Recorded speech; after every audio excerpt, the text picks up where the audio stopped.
Welcome back, everyone, to the Iron Lion Podcast. I'm your host, Nate Stewart, and today's episode, I want to give you my story. I think this is so important. I'm sitting here, I'm doing some work, and I'm looking at all my gear and all this stuff I have, and it made me just reminisce on how I got to this point now that I've been 5 years in business with Iron Lion since I started it back in 2020. But since I've started this podcast, I've mentioned that I'm a former TV news anchor. You see that Emmy nomination certificate behind me there. I'm very proud of that. We were nominated for an Emmy for Best Morning Show in a small Midwest market back when I was in Green Bay, Wisconsin. So to give you some background, and the point of this is to show everyone why I started Iron Lion and why I care so much about it, and the backstory of how it got to this point and why we do what we do, and why you should work with someone like myself who's experienced and knows what they're talking about and has some experience doing all this stuff. So in 2016, I was hired as a full-time morning news anchor at WFRV TV Local 5 in Green Bay, Wisconsin. I was 25 years old. I was so pumped. It was my first opportunity. I really wanted to be a morning news anchor because I just loved how you could ad lib more, you could have more fun. The stories were lighter. It fit me. It fit my personality, and I really, really wanted the job. So I got offered the position. I looked at Green Bay and a number of reasons why I chose that location. I didn't know anyone out there, no family, no friends, no nothing. But when I went out there for my interview, and I'm a big NFL fan, big football fan. You see my Ray Lewis jersey there behind me. Always going to be a Ravens fan. But I remember they gave me a little tour of the little city. It's not a big city. There's no major skyscrapers or anything in Green Bay. The biggest thing there is Lambeau Field.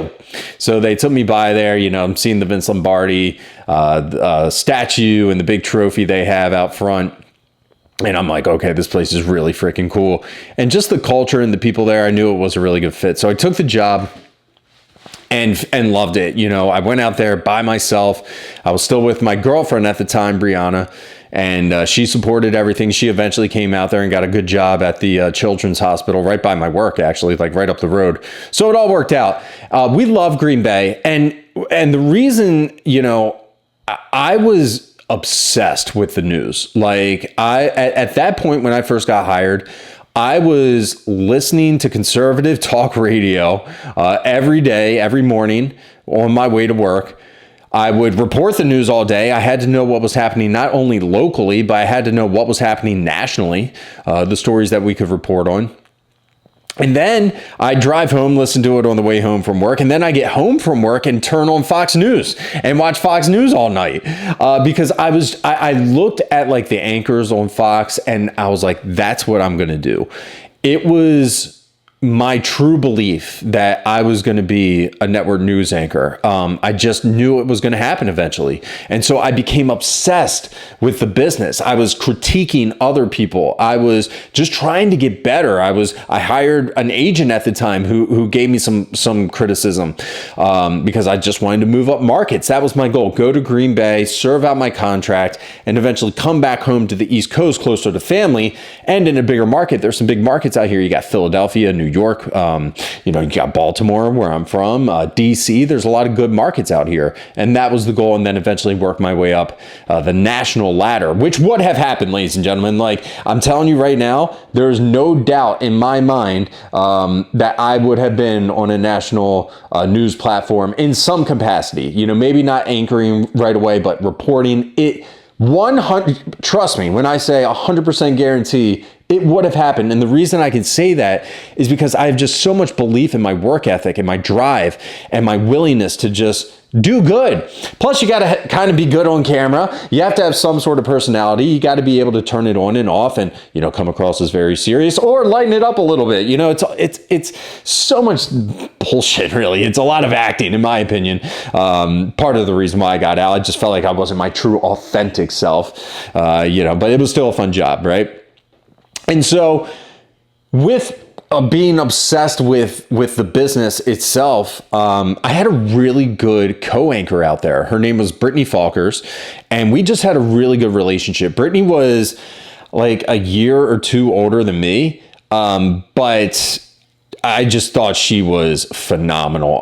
Just really good on camera presence. She was like wise beyond her years, very professional, very good. She had perfect dynamic. One of the best people I've ever worked with, and she cared a lot too, about her position.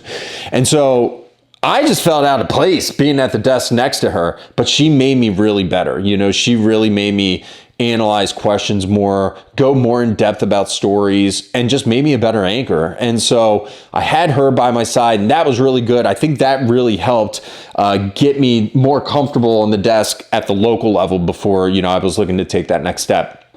So all these great things, right? Like I got to interview people. I invited guests to come on the show on a daily basis. And I was responsible for that, you know, telling them where to come, how to park, what questions we were going to ask. The fact that, yes, this is live television. You can't curse or swear or do something because it will go out live.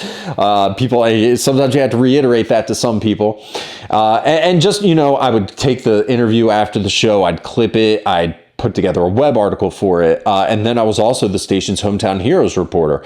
I was actually an investigative reporter for about a year or two and did some pretty groundbreaking stories. One of them actually led to a significant change in the city of Green Bay as far as this cliff, this biking cliff. A lady fell off it and broke her back in like 3 different places, and it wasn't reported on. We investigated it and found out that the trail didn't have any barricade to block her, and then they saw the story and they changed it. That was really cool. Like I liked doing stuff like that. Back to the Hometown Heroes reporter, I was investigative, and then they needed to fill the Hometown Heroes position.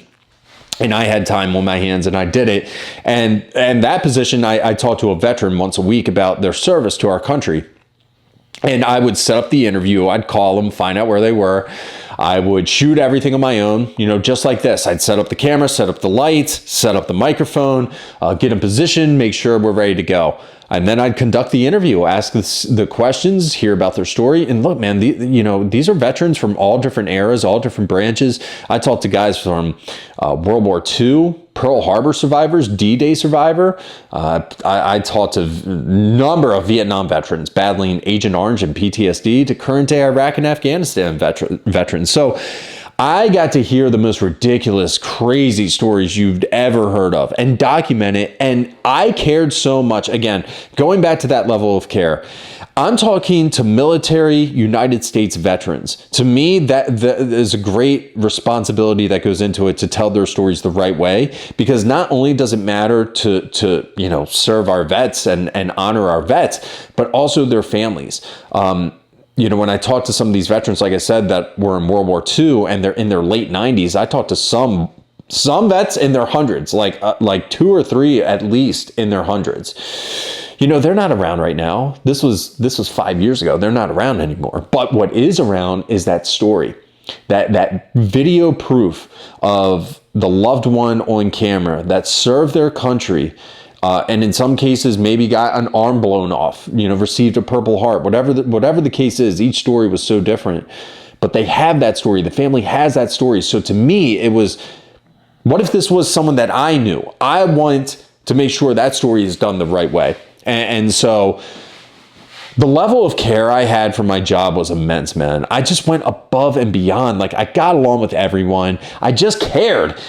People knew it. They knew I cared. I was an extremely hard worker. That's why I think I got hired as a morning anchor at the age of 25. I just don't think you see a whole lot of people anchoring the news that young. And if you do, they're on the right path, you know? So what had happened was in 2020, you know, look, you know, I have no shame in admitting that I'm more conservative. I'm a capitalist. I have a business and I believe in the power of capitalism. And Donald Trump was the president at the time, and the criticism in the media wasn't so great towards him, a lot of which I simply did not agree with. Not only was it politics and Trump, a number of different things going on where I'm reporting it just like this, and then we go commercial break. I'd be like, the fuck did I just say? What the hell did I just lie about there? And COVID was really the final, you know, nail in the coffin. After COVID, I was like, I didn't believe in any, I didn't believe in the information that we were getting out there because it seemed so new. It seemed like we were pushing this and this thing was so new that we were almost trying to get people to panic. And I was offered a 1-year extension to stay at my job through COVID, keep my benefits. My bosses knew I cared. They knew I could have an opportunity to stay there while this whole thing got sorted out. But I had just gotten fed up with the news at that point and said, I'd rather take this experience of all this interviewing, all this storytelling, all this editing, and apply it on my own, start my own business and go help others who need this. And that is how Iron Lion Digital got started. So I cared about my job. This is actually a bobblehead from when I was in one of my suits that I wore often on the show, on the morning show. And, it just wasn't meant for me. And here's another thing too. I was 29 years old when I decided to pivot. I was married 2019. Yeah, we were married. We had been married at that point, but no kids. We were still in Green Bay. We didn't have a house yet. There were just things I didn't check off that I thought I would have had checked off going into my 30s. And so I had an opportunity to either stay comfortable and accept that 1-year extension or start something really fucking hard, your own business, and go off and do something to create and build on your own. And that's the path I decided to take, and it's paid off in more ways than I could imagine. So there's a little background about me. If you watched it this far, I hope you enjoyed that story. There's a lot more I could talk about regarding TV news stories. I could tell you about funny moments, real stuff that happened live. Man, it goes on and on. I was in television almost 8 years. It was an incredible time. The people I interviewed, like famous people, athletes, it goes on and on. So we'll get into that as this podcast goes on. But there's a little background and another takeaway. This is why it's so important. I don't just say you want to work with someone who's experienced to say I really am experienced. The reason I got into television news even prior to that, prior to doing Iron Lion, right? Prior to getting into television, I just loved having a camera around all the time. Since I was in middle school, I've filmed stupid music videos with my buddies and friends and myself, and stop motion videos with my brothers, everything. So there is a real passion that goes into the video and content creation that we take, and put together for all of our clients here. And we love it. I love it personally. Otherwise, I wouldn't have started this business. All right, that's it for the Iron Lion podcast, everyone. If you enjoyed this episode, go ahead, hit like and subscribe for me. I'm trying to grow this channel, trying to get more eyeballs on it. We're just 3 podcasts in, or 4 at this point. So we'll get more going, but go ahead and share with someone also if you enjoyed this so we can help grow this channel. Thanks again. We'll see you next time. Boom. Hello.